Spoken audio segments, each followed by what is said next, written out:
Right, so I have returned once again today to deliver another episode of Kekkai Sensen and beyond. This episode being episode 5, and as we know,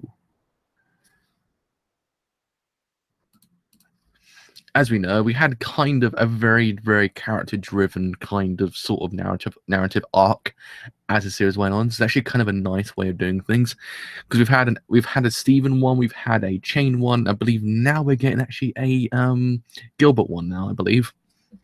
So hopefully, if it actually continues in this vein, it actually might in theory be a really freaking good series just because of how well it's actually characterizing its characters. And hopefully we'll get season 3 by the end of it. You never know. But anyway, so without further delay, let's actually get a show on the road.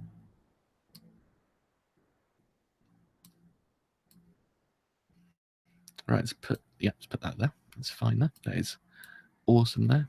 Alrighty, so let's start this thing in 3, 2, 1. Let's begin now.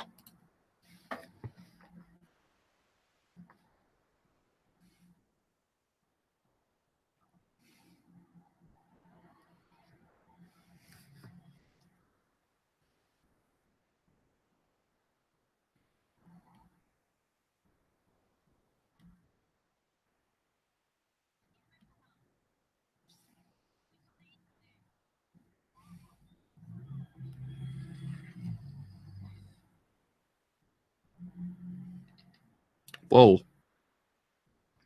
Whoa. Man just got completely taken out. The fam's out. The fam's out.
This OP is so freaking good.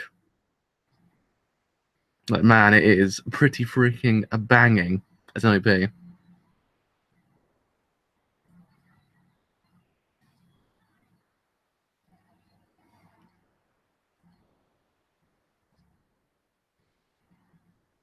I still love that shot. I just love that shot of Klaus. It's so freaking cool.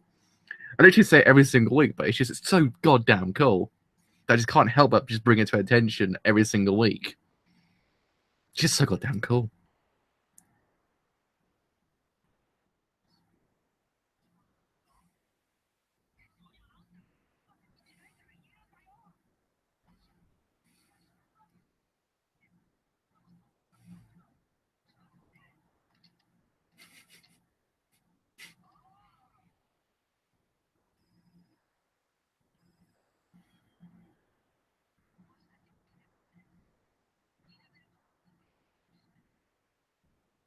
And their names are so goddamn cool as well. Just the name is just like, oh, hits you. It hits you good.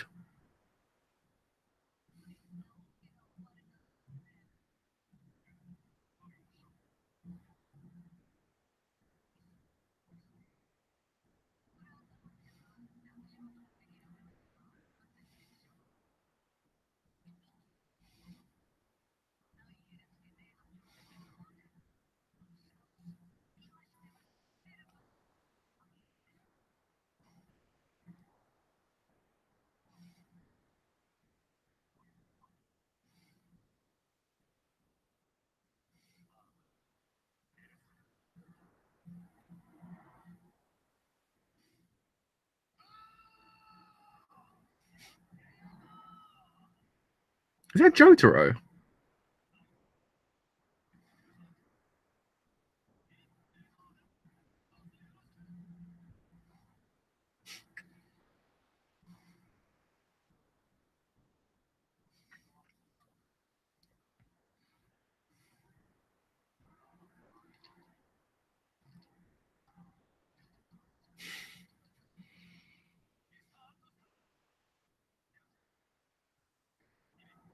That is him. You can hear it straight away. That has to be Jotaro.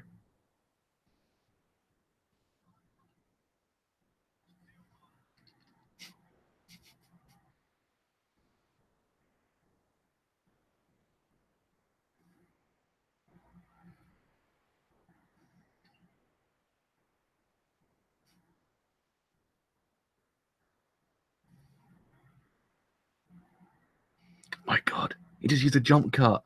It just used a jump cut. Ah!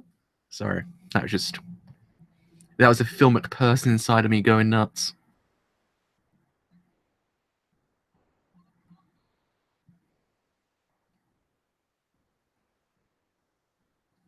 I actually do really ship Shane and Stephen now, like majorly.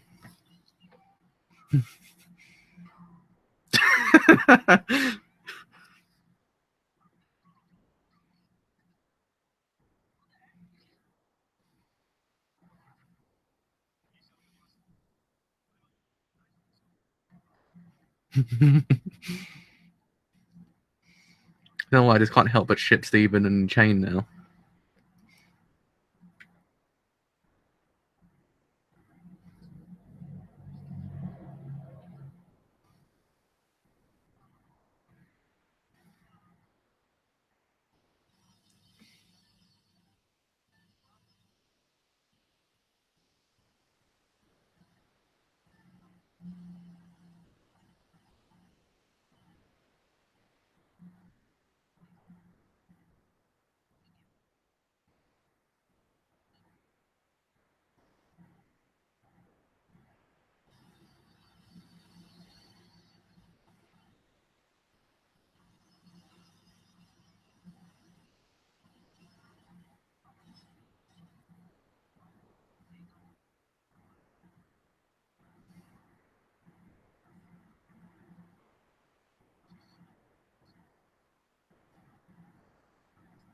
Actually, is that Jotaro's on Nero from 91 Days? The more I think about it.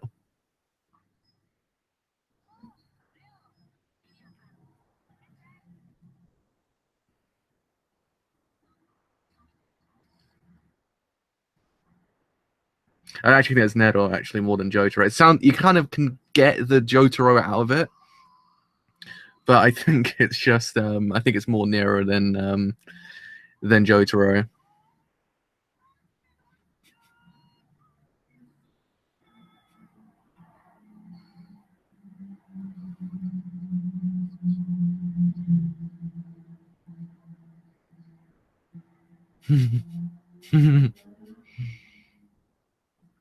Yeah, it's not Jotaro. Sounds like him kind of, but now I think about it and I just realize, oh yeah, it's Nero from 91 Days.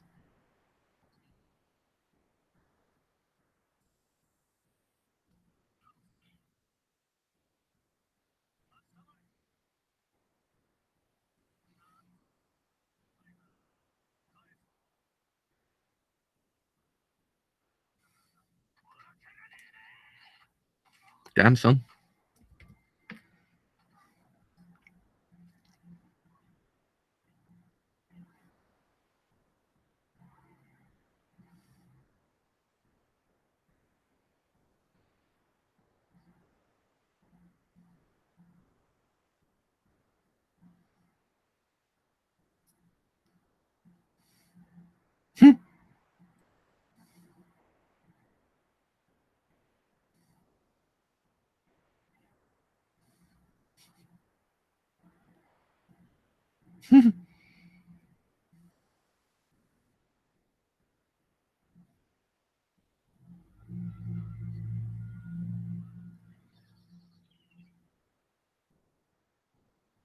It's a pretty cool computer.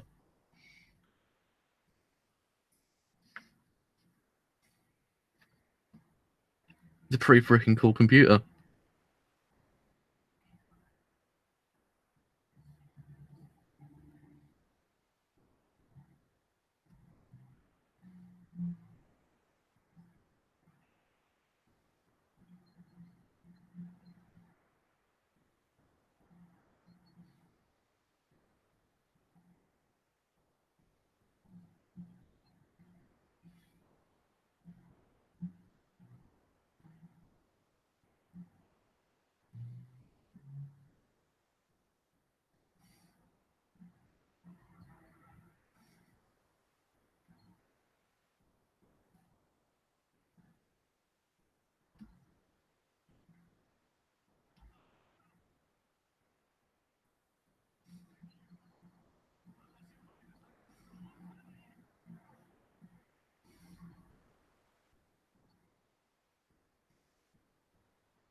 Uh-oh.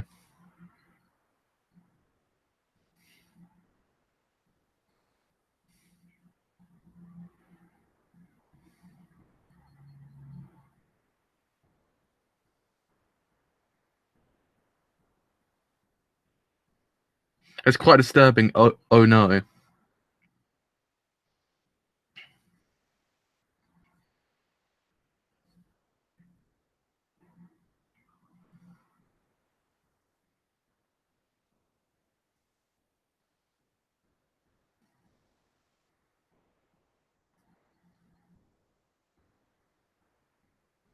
Uh-oh.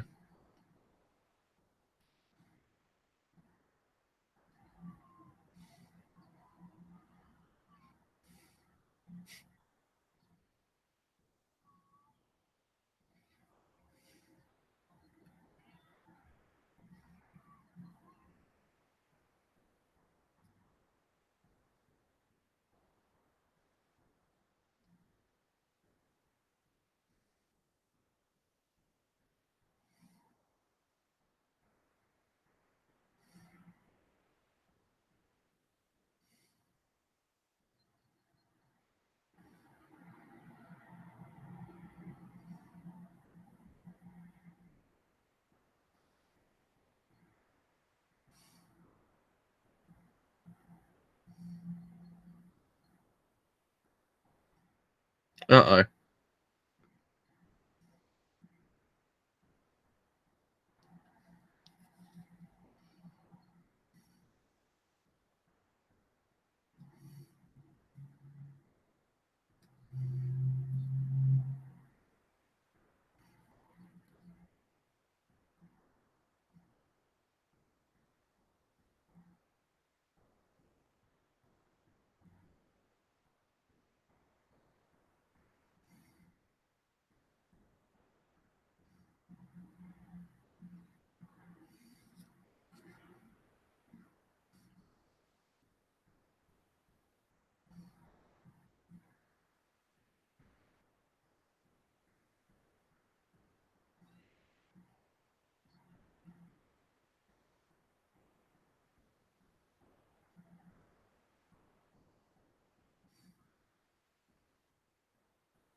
Ooh!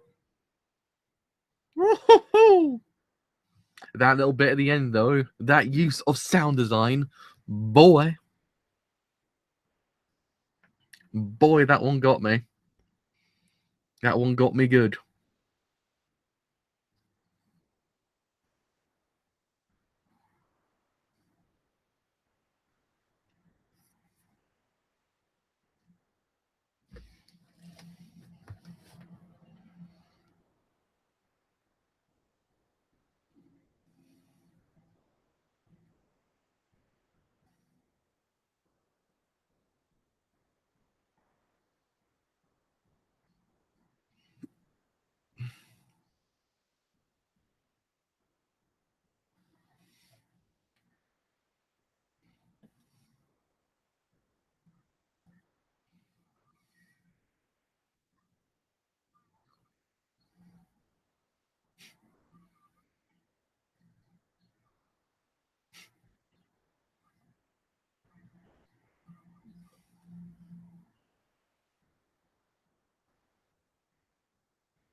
I will say this now.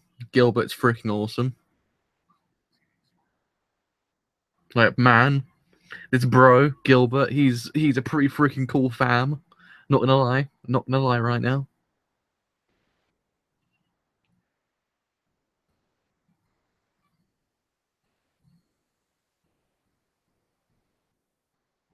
Oh jeez, is that a Dead Space reference? Nah, I'm just kidding. I'm just kidding. It's not a Dead Space reference. Of course not. Because the plasma cut is a thing that Isaac Clarke uses in Dead Space. I was like, is that a low key Dead Space reference? That one day there might for just be a resurrection of Dead Space. One man can actually hope at this point. But I don't think there will be.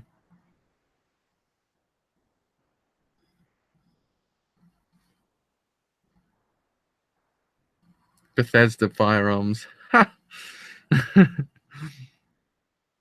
Low key references everywhere.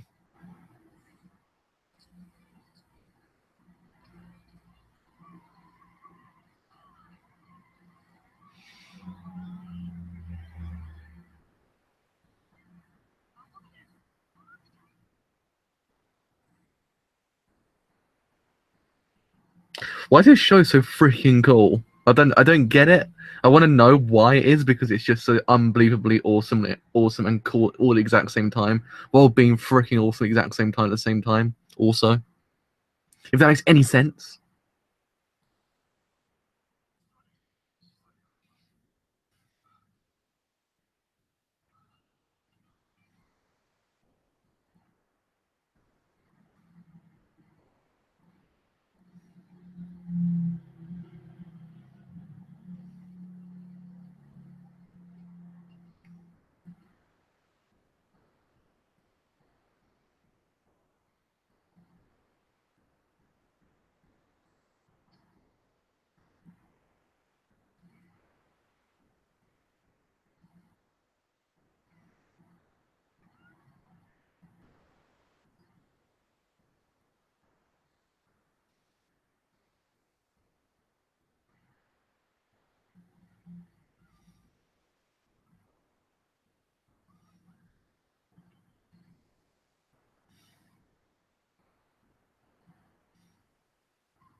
Where did this show come from?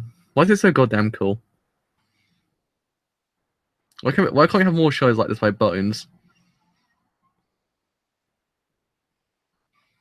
Because you have a show by them which is actually kind of like equally as cool that I've seen to the end is actually Con Revo. But will we ever see a season 3 of that show? Probably not. It's one of my favorite animes of all time as well. We'll never see a season 3 of it. But man, this show is exceptionally cool as well. Also, praise the Lord, the animation's back as well. Mans is happy. Mans is very happy.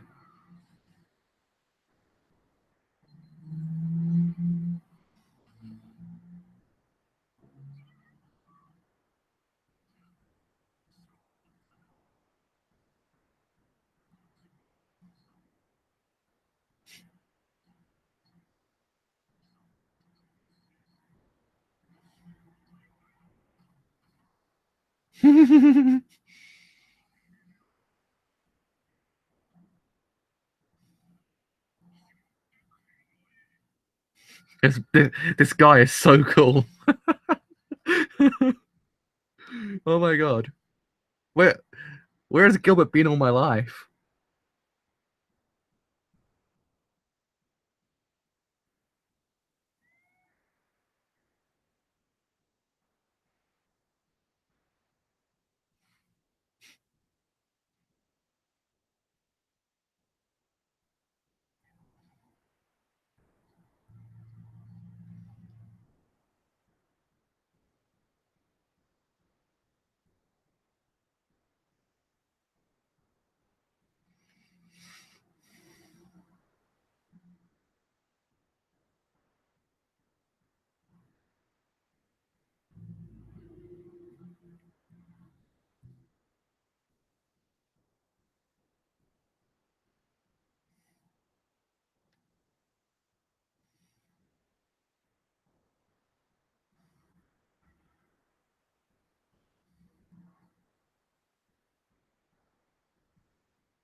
Yeah, this show is really freaking awesome. I just don't know why, but it's just it's unabashedly just freaking awesome. It's one of those shows you can't pinpoint why you love it so much, but when you realize you're like, oh my god, it actually is really freaking good. It's one of those shows on surface where it doesn't seem like it's going to be that great. Like, it might be a nice pastime, but then you start watching it, like, this is actually really freaking amazing. Because it's doing a lot of things very differently to what other shows would do. Like, it's one of the things I always know about this show. The fact is, I mean, this season is not so much in the sense of the avant-garde kind of editing and framing and everything like that season 1 did, but in the essence, I think this season's doing kind of a lot more with the episodic structure. I think it's kind of it's doing a nice little neat subversion of how the episodic nature of anime tends to actually kind of be like. It's actually kind of cool. Like, if you actually kind of you realize after a while how this show's structuring itself. Like, it's not kind of in a way like doing the narrative so much, but it's kind of doing the characters a little bit more. We'll go into in a second once the actual show is over, because the actual ending's playing right now. Oh, my leg just died. That's my leg. That was my leg. Oh, that's painful. That is painful. That is painful. That is painful. That is painful.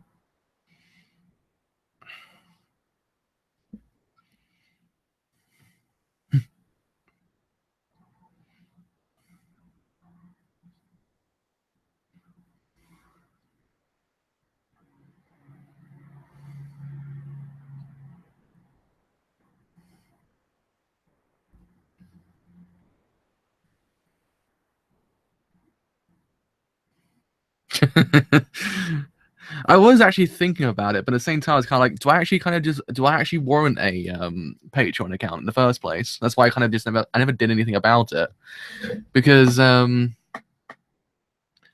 thought to myself I would open one up, but at the same time, like, do I actually do anything that warrants one at the moment? Because it's not like I'm doing anything more than anyone else. I thought to myself, maybe they need it more than I do. I mean, they've demonetized a lot of my streams. I thought, but do I really need it? I don't know. But if it's something people would want, I would open one up. But it's not like I just don't deem my stuff kind of in the ballpark of, say, someone like that does a lot more than I do. But I don't know. I'm extremely like kind of, I don't know. I'm a bit weird when it comes to that kind of thing. I don't understand why, but it's kind of just been I just kind of never really. Also, apparently, you can't actually link yourself out to Patreon anymore on YouTube as well. Apparently, you get banned. I was like, oh, well, that's a bad thing. I don't know. It's a choice, as they say. But anyway, holy crap. Okay, so this episode actually kind of, in theory, just set in stone certainly what this show actually is tending to do with its kind of characterization. What it's kind of doing is subverting the idea of how the episodic nature is of an anime, because a lot of shows, you do get the monster of the week kind of formula, which then kind of allows you to see certainly what these characters can do and what the scenario is and how the world actually develops because of it. But this season's kind of doing it differently. This season's using the episodic structure as a kind of means for the characters to kind of be a bit more fleshed out, because a lot of the time in season 1, none of the characters really were kind of fleshed out enough to kind of warrant them being there. But in this one, they're kind of like, okay, well, look, we actually understand there is no characterization for Steven, for Chain. Jesus Christ, dude. There's no characterization for Steven, Chain, or Gilbert. Let's change that. And they've actually kind of done it. And it's actually really freaking amazing because of it. Because now we kind of get a lot more about them. That actually kind of makes them warranted being there. Granted, yes, Chain was already kind of awesome. Steven was already kind of awesome. We never really kind of knew a lot about them. You only knew the surface level of them. But now we kind of get those little deep little kind of informations about them. It makes it kind of feel a little more connected to them. For that reason, this show is freaking awesome. Because it kind of is a neat subversion of what you know the tropes to be like. Because if you take something like, I don't know, Let's have a look. Let's go back in time a little bit. Let's look at Musaga no Phantom World. For example, that show you had an absolute nature for the most part until episode 10, I believe. Was it 10 or 9? One or two. And that one kind of, in theory, had a monster of the week kind of formula. Though, certainly, there were certain cases where characters they kind of developed, but it was kind of like, it's very minimal. And it kind of felt as if it's like a very tired formula. But this show is not like that. This show kind of just, it knows what it is and kind of then builds upon that said structure. It kind of wants to differentiate itself from the season 1 because I think they know season 1 was kind of this grandiose thing and it came out of freaking nowhere and was like, oh Christ, can we even match that? I think what they're doing is they're trying to kind of distance themselves away from it and do their own thing with it, which actually is kind of neat because in theory, you don't really kind of want them to copy it too much because it is its own thing at this point. Season 1 is literally the most avant-garde thing I've seen in a very long time. It's just kind of like one of those things you have to kind of realize I don't think they want to copy it too much. So they want to do their own thing. I think how they're doing it, how they're doing this season is actually a lot better than how I would say season 1 handled its characters, because the massive flaw of season 1 for me was kind of the characters for the most part. But now it's kind of been remedied. And I thought to myself, you know what, good job, because this season is really knocking out the ballpark when it comes to characters, because really I'm getting so much information about them that I feel ever more connected towards them. I mean, did we ever know anything about Gilbert at all? I was like, he's just kind of there. Like, he was just kind of in the background, kind of just being there. But now you know everything about him, what he actually can do, his importance. It just makes everything so much more enjoyable to watch. Actually watch this whole entire show unfold, and then actually see the final encounter with said big boss actually kind of be more satisfying for that reason, because you kind of feel as if you're connected towards them more. Because in season 1, you really kind of felt more connected to Leo, Zap, and people like that more than anyone else. So it kind of felt as if the other ones were kind of like there for kind of show and tell more than anything else. But this one, since you know their powers, since you know who they are and how they actually work, it kind of makes them seem like as if the final encounter will actually kind of be a teamwork, if you get what I mean. It'll be more teamwork than, say, just Leo doing something, which is to its advantage, I must say, because it was a kind of a sad thing that season 1 kind of just didn't go too much deep into the characters. It kind of did certainly sometimes, but it just kind of was a bit surface level, certainly, and other times. But this one's kind of going, you know what? We know what we need to do here. And actually kind of then fixing it. So it's a different beast than season 1, but I kind of like it for that reason. That's why I think season 2 is freaking awesome, because of how it's actually kind of handling certain things. And also, good job, that actually was a jump cut in the middle of the episode. I was like, oh my god, it's actually a jump cut. I was like, thank you, season 1 still lives on. One of those things that actually kind of got me a little bit. I was like, hey, a jump cut. I was like, as a very Jean-Luc Godard of you, right? That right there, Bones. Very Jean-Luc Godard of you right there. But yeah, I mean, going forward, it seems as if there's kind of going to be something with Leo next week. It seems as if, I'm guessing, the narrative might take form next week, and actually might in theory then kind of take fruition as weeks go on after that point, because I'd imagine what they were doing was actually kind of allowing these characters to develop, and actually then allow a narrative structure to take form in episode 6 that allow the second half of the show to be the narrative structure itself, which is actually kind of cool, because it kind of makes the whole entire thing so beforehand with the characters and more satisfying, the final encounter. And now you want to see the mystery behind Leo's character, because there still is a lot going on there. Because I believe at the end of season 1, there happened to be a character that came in randomly and actually kind of did something with his sister. I don't know, it kind of was a bit confusing, the ending of season 1. So I'm not too sure if or not I'm actually kind of imagining that scene, but I swear some person came in and actually kind of, I don't know, went over to his sister and actually just kind of put his hand on her shoulder, and that's about it. I was like, huh, I wonder what's going to happen there. But nothing ever really came of it. I was like, okay, so that must be some kind of plot point in season 2. So it seems as if it's actually going to be the case, because next week is episode 6, and it happens to be something about Leo. So if that's the case, good job, because I think that's what needs to be addressed right now, is kind of what's going to be the whole entire storyline. Because right now, if you kind of look at it from a surface level, it's not really much going on narratively, but at the same time, it's kind of like, I get what they're trying to do here. So it's not bad they're actually kind of dedicating 6 episodes just to characters, and then 6 episodes dedicated just to the narrative, because possibly there might be a season 3 later on. We're not too sure. That's another thing. We're not too sure. I think the manga is still ongoing, I believe. But really, all in all, it's one of those episodes that really kind of allowed you to see the importance of Gilbert as a character, because again, you can in theory tell how important a butler is, because it's one of those things. You look at Alfred from Batman, it's evident there straight away how important a butler can actually be. But at the same time, it's always this area of how important, what can it actually do. And here, it was addressed very freaking damn well, because now you kind of know, okay, that's what he actually does do. This is why he's here. We are very much kind of very glad we actually kind of got to know that information, because it kind of now allows us to see what he can do in the final encounter as well, which is actually kind of neat. So, well and truly, good job. And I actually kind of like the fact the job was taken away from him, just so you actually can see how important he actually is towards the actual job itself. So you get to some kind of newbie who doesn't really know what's going on, and it's kind of neat for that reason, because you get to see everything from a different perspective, but at the same time, it's to learn more about the character itself, which is actually kind of cool. But I just like how it's narratively structured. Like it's just kind of one of those shows that it breathes kind of sort of very different to what you're actually known, which is actually kind of neat. Bones kind of do that quite often with a lot of their shows. They kind of do in theory kind of stray away from the kind of conventional contemporary kind of shows that you see, which is actually kind of cool. Like Shaft do it as well, I must say. Shaft do it most of the time, but Bones is sort of getting on that bandwagon as well, which actually is kind of cool. And hopefully they continue in that vein, because if they do, I'll be very happy, because maybe we might even get season 3 of Con Revo. I'm not even too sure. If we do, I'll be the happiest person on earth, because if that's the case, one of my favorite shows comes back. But I never know.